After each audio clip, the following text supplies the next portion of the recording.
Shalom Shalom kita untuk kita semua. semua. Baik, Baik, kami kami dari dari kelompok kelompok 2 dari 2 dari TIV TIV akan akan mempresentasikan mempresentasikan hasil UAS kami, yaitu Machine Learning dengan topik menggunakan algoritma AdaBoss.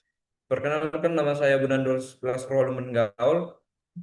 Perkenalkan, nama saya Niko Arsilaban. Perkenalkan, nama saya Sultan Haloman Arwan. Perkenalkan, nama saya Mikhail Zufan Kotogalo. Baik, di sini kami akan menjelaskan hasil dari laporan kami ini.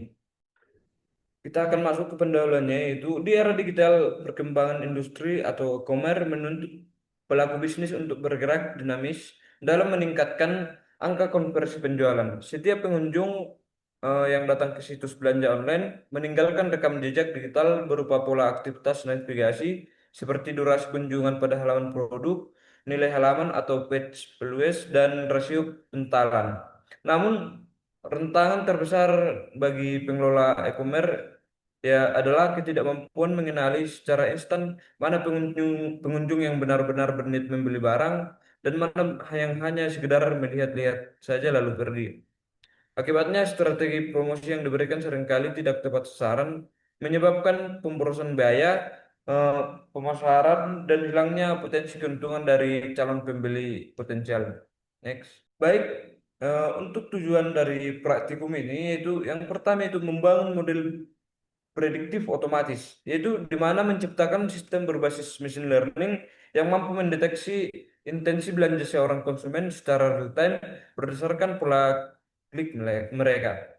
Yang kedua yaitu optimalisasi strategi pemasaran bisnis. Nah, di sini menyediakan alat bantu bagi pemilik e-commerce untuk memberikan intervensi promosi atau seperti diskon instan atau kupon secara khusus kepada pengunjung yang terdeteksi ragu-ragu namun berpotensi untuk membeli produk tersebut. Dan yang terakhir yaitu komparasi dan seleksi algoritma terbaik. Di sini menguji dan membandingkan kinerja algoritma dan ada bos clarifier guna menemukan model klarifikasi binar yang paling sensitif atau dapat dikatakan memiliki recall terbaik dalam menekan angka kehilangan pembeli yang real atau nyata.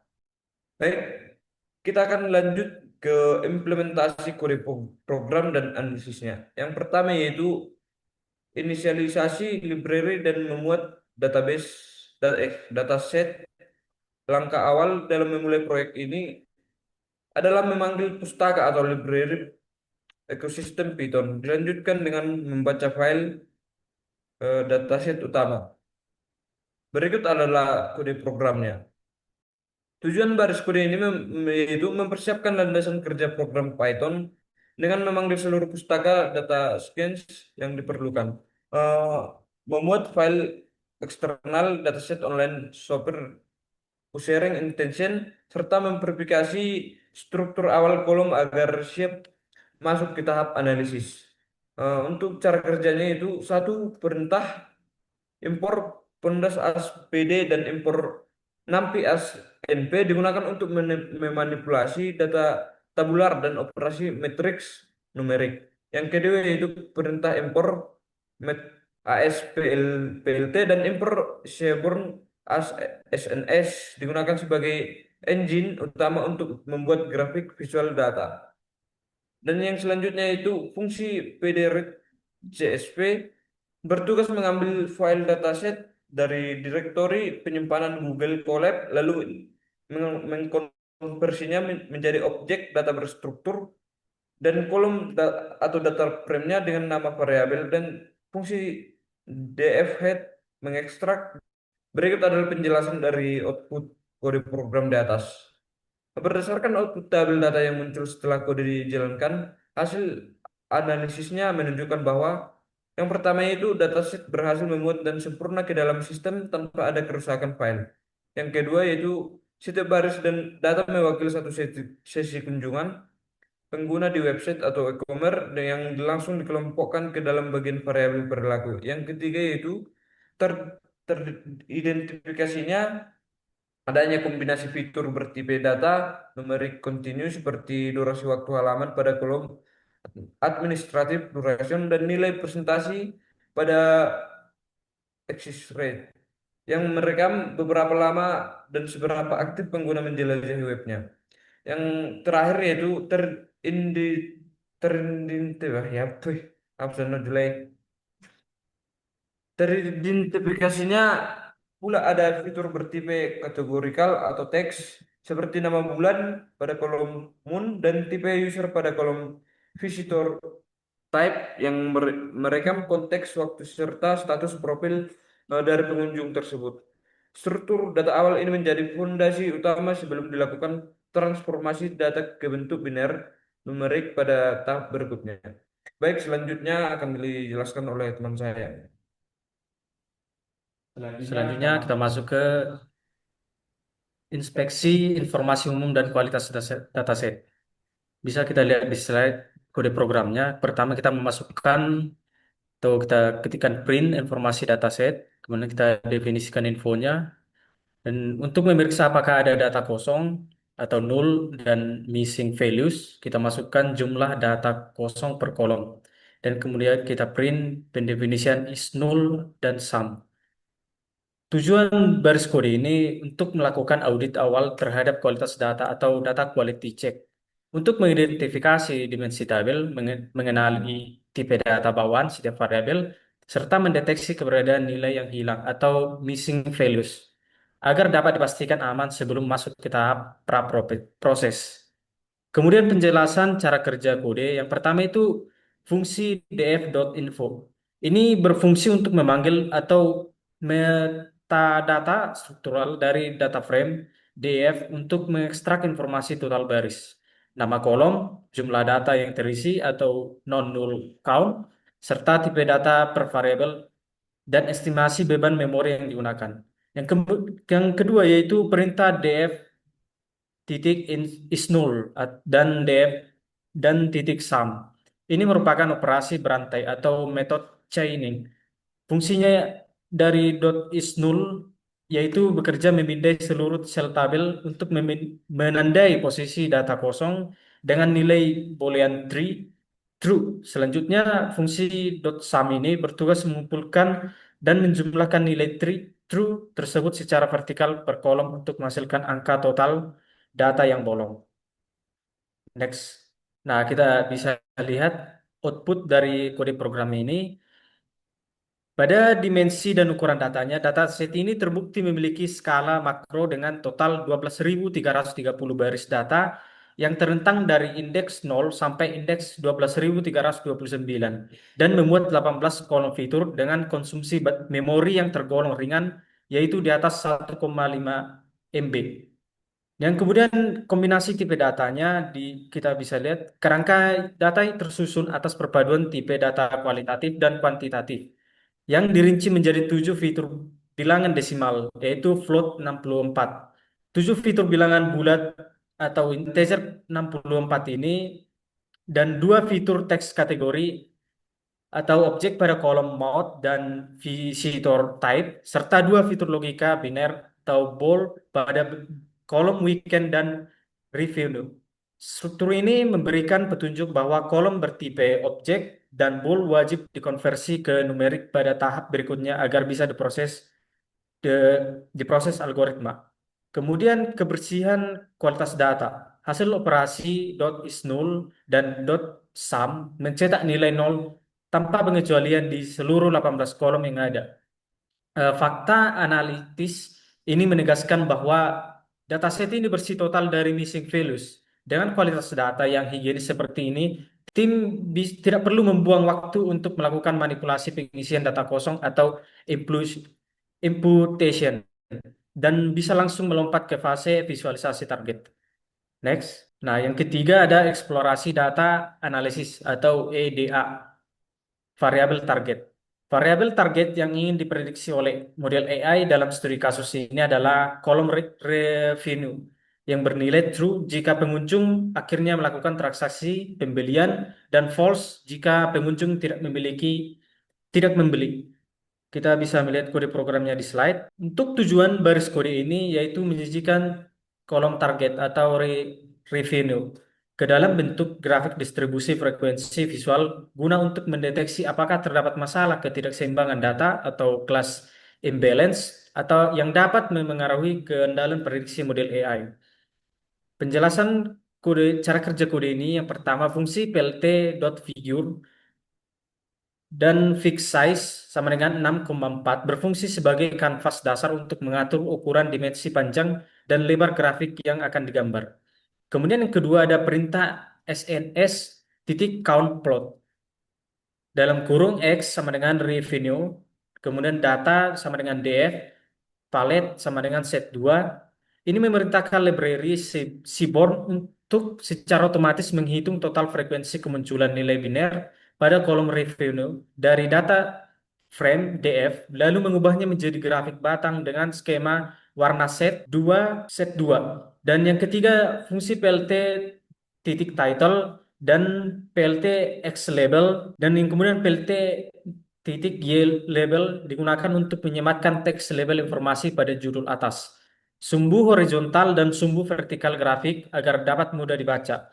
Kemudian yang terakhir ada perintah PLT show. Ini mengeksekusi penggambaran akhir dan menampilkan grafik utuh pada layar. Next. Nah, kita bisa melihat hasil output dan hasil grafik yang dihasilkan oleh query program kita, yaitu nah, berdasarkan grafik batang di atas di slide ini ditemukan karakteristik berupa ketidakseimbangan data atau imbalanced data yang cukup ekstrim. Nah, jumlah pengunjung yang tidak melakukan pembelian atau revenue sama dengan false sangat mendominasi dengan total volume melebihi angka 10.000 records. Sementara itu, jumlah pengunjung yang benar-benar melakukan transaksi pembelian atau revenue true berjumlah sangat sedikit, yakni di bawah 2.000 records. Kondisi data yang tidak seimbang ini mencerminkan realitas industri e-commerce yang sebenarnya, di mana mayoritas arus lalu lintas atau traffic website ini diisi oleh pengunjung yang hanya sekedar melihat-lihat. Kemudian materi selanjutnya akan dijelaskan oleh teman kami. Baik, kita masuk ke materi selanjutnya, yaitu pra-proses data dan pembagian dataset. Di dalam pra-proses data ini ada ditampilkan beberapa kode yang harus dimasukkan ke dalam program kita. Dari kode yang ditampilkan ini bertujuan untuk menyiapkan data melalui pembersihan dimensi fitur, mentransformasikan variabel kualitatif berbentuk teks atau logika, dan menjadikan representasi angka biner kuantitatif agar memenuhi kaidah matematis komputer, serta memisahkan data uji dan data latih secara adil.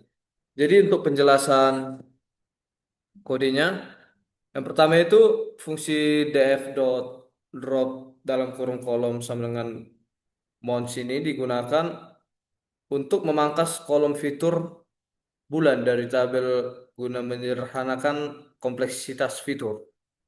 Dan yang kedua itu ada perintah pd.get dummies.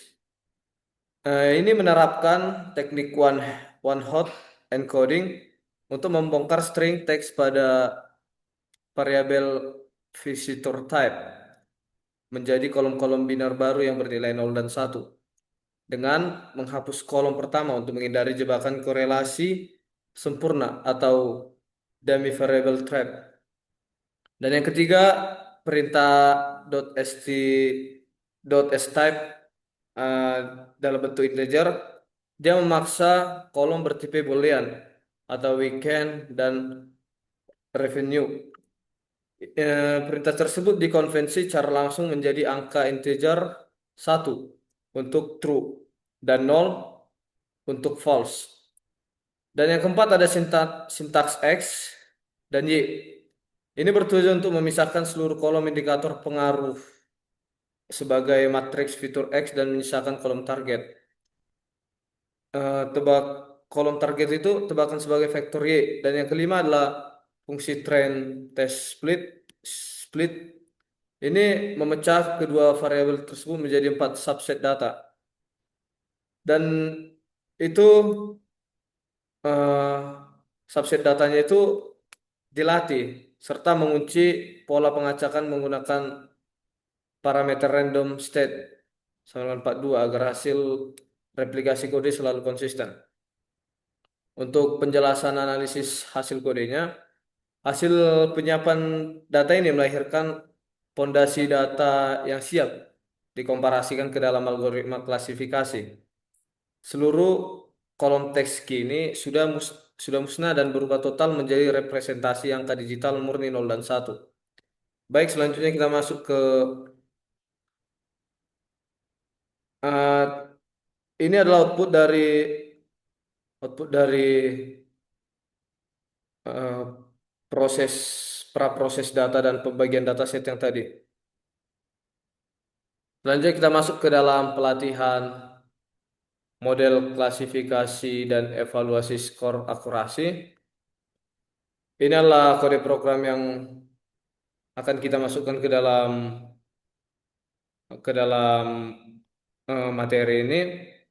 Jadi untuk tujuan dari baris kode ini, dia mengimplementasikan dua jenis arsitektur algoritma, yaitu supervised learning dan yang berbeda atau berbasis garis keputusan linear vs berbasis penguatan pohon keputusan biner. Dan ini melakukan proses komputasi pelatihan pola data, lalu mencetak perbandingan presentasi akurasi umumnya. Untuk penjelasan cara kerja dari kode ini, yang pertama itu adalah logistic regression atau max underscore iter sama dengan 1000. Ini untuk menginisialisasi model regresi logistik dengan menaikkan batas iterasi kalkulasi matematika menjadi 1000 kali agar grafik fungsi sigmoidnya mencapai titik optimal. Dan yang kedua adalah ada Bose classifier. Ini untuk menginisialisasi algoritma penguatan ensemble yang bekerja secara berurutan untuk memperbaiki kesalahan tebak model sebelumnya. Dan yang ketiga adalah fungsi fit atau x underscore train underscore y underscore train. Ini memaksa kedua model tersebut mencapai pola hubungan sebab akibat antara data aktivitas navigasi pengguna dengan status keputusan akhir belanja mereka. Dan yang keempat ada fungsi predikat atau x underscore text. Ini menugaskan model yang telah pintar untuk menerka status transaksi pada data uji x underscore text. Hasil tebakannya masing-masing disimpan dalam variabel ir underscore pred dan ada underscore pred. Yang kelima fungsi accuracy underscore score atau y underscore test. Ini bertujuan untuk membandingkan total kecocokan demi baris antara data jawaban asli yaitu y underscore test dengan array hasil tebakan model. Lalu data tersebut dikali 100 untuk memunculkan format presentase dua angka di belakang koma atau titik dua f%. Dan untuk penjelasan analitis hasil kodenya, untuk ini outputnya, ini melalui log cetakan akhir di terminal didapatkan hasil perbandingan performa kecerdasan buatan, yaitu seperti akurasi akhir dan akurasi kendala sistem, analisis kendala sistem. Di dalam akurasi akhir, kedua algoritma berhasil mencetakkan performa klasifikasi yang sangat tinggi. Model Adabus Classifier keluar sebagai pemenang dengan tingkat akurasi sebesar 88,16%. Yang untuk analisis kendala sistem, pada log komputasi logistik regression, muncul notifikasi peringatan untuk convergence warning. Secara analitis, hal ini mengindikasikan bahwa data pencarian pola linear pada dataset ini sangat kompleks dan tidak terdistribusi secara linear sempurna. Sehingga rumus optimal matematika logistik kesulitan mencapai titik konvergen. Itu meskipun batas iterasi sudah dinaikkan, eh, seperti yang bilang tadi, secara linear sempurna itu akan kesulitan. Dan oleh karena itu pendekatan struktur pohon bertingkat milik Adabos jauh lebih superior untuk dataset ini. Baik, selanjutnya akan lanjutkan oleh teman saya. Baik, kita masuk ke visualisasi matriks evaluasi atau conversion matrix. Sebelum kita masuk ke penjelasan cara kerja kode ini, kita masuk ke tujuan baris kode dulu. Di mana tujuan baris kodenya ini menyajikan matriks kontingensi 2x2 ke dalam bentuk peta visual atau heat map berwarna berdampingan. Langkah ini bertujuan untuk membedah secara transparan di mana letak kelemahan dan kekuatan tebakan masing-masing model AI dalam mengklarifikasi pengunjung yang berminat belanja versus yang tidak. Selanjutnya kita masuk ke cara kerja kodenya ini. Fungsi conversion matrix bekerja membandingkan array jawaban asli Y underscore test dengan hasil prediksi IR print dan ada print. Fungsi ini akan mengelompokkan hasil kecocokan tersebut eh, ke dalam 4 kuadran, true negatif, false positif, false negatif, dan true positif. Dua dan dua kolom ini agar visualisasi kedua model bisa ditampilkan berjajar secara horizontal. Tiga perintah SMS heatmap digunakan untuk menggambarkan visualisasi kotak matriks linear tersebut. Parameter anode sama dengan true berfungsi menampilkan angka di dalam kotak F and T sama dengan D. Memastikan format angka berbentuk bilangan bulat.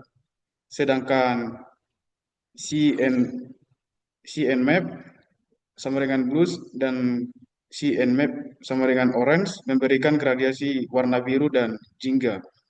Berdasarkan kepekatan jumlah data 4 fungsi AX dan AX1 ini mengatur agar masing-masing grafik digambar di sisi kiri untuk logistik regression dan sisi kanan untuk ada bots. Berikut grafiknya. Penjelasan analisis hasil kodenya ini berdasarkan grafik luaran yang dihasilkan oleh kode ini diperoleh analisis performa sebagai berikut. Yang pertama, analisis model logistik regression peta biru.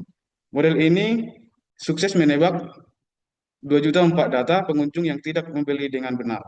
Namun, ia memiliki kelemahan besar dalam mendeteksi pemberi real, di mana ia melakukan kesalahan dengan melekaskan 275 data pembeli asli sebagai orang yang dianggap tidak membeli atau false negatif. Kedua, analisis model Adabos clarification atau peta jingga. Model ini mencatat angka ketepatan tebakan tindak membeli sebesar 1.940 data. Keunggulan utamanya terletak pada sensitivitas deteksi transaksi, di mana ia berhasil menekan angka kesalahan meloloskan pembeli atau false negatif turun di drastis menjadi hanya 177 data saja. Next. Berikut kita masuk ke simulasi implementasi prediksi data baru. Tujuan baris kodenya ini melakukan uji coba fungsionalitas operasional dengan memberi masukan satu baris data rekayasa profil pengunjung baru untuk melihat respon kecepatan sistem AI dalam mengeluarkan keputusan prediksi biner secara instan. Sehingga penjelasan kodenya ini variabel data underscore pengunjung diisi dengan instruksi matriks array 2 dimensi yang berisi urutan angka indikator perilaku konsumen baru sesuai dengan jumlah 17 kolom fitur yang telah diproses. Kedua, fungsi ada model predik memanggil memori latih Adabos untuk mengakulasi baris data mentah baru tersebut menggunakan bobot rumus yang sudah terbentuk. Ketiga, pernyataan kondisi logika if tebakan AI. Satu, mengecek isi hasil prediksi indeks pertama. Jika output dikalkulasi bernilai 1, program akan mengeksekusi string teks konfirmasi pembeli. Dan jika bernilai 0, akan melemparkan ke blok keputusan else. Sehingga hasil outputnya ini, pembedahan visual grafik matrix, panah, heatmap membuka fakta analitis bisnis yang sangat krusial. Analisis kuadran, logistik, regression, grafik biru. Namun model ini sangat lemah dalam mendeteksi pembeli aktif karena hanya mampu menebak 136 data pengunjung yang pembeli. Dan melakukan kesalahan fatal meloloskan 275 pembeli real sebagai orang yang dianggap tidak pembeli. Kesimpulan, berdasarkan hasil implementasi program pengujian model dan analisis data yang telah dilakukan dalam proyek Praktrum ini, dapat ditarik beberapa kesimpulan utama sebagai berikut. Karakteristik ketidakseimbangan data, dataset online software parsing intention memiliki karakteristik kelas imbalance yang cukup ekstrim. Perbandingan performa, akurasi, dan pengujian klarifikasi menggunakan data uji. Algoritma Davos Classifier terbukti lebih superior dengan mencatatkan akurasi sebesar 88,16%. Implikasi strategis bisnis atau analisis nilai kelolosan melalui pembedahan grafik conversion matrix, model Adabot Classifier menunjukkan performa yang jauh lebih aman untuk kebutuhan bisnis karena berhasil menekan angka false negatif hingga menjadi 177 data saja, dibandingkan logistik regression yang meloloskan 275 data pembeli real. Baik, sekian dari hasil penjelasan materi kami. Terima kasih.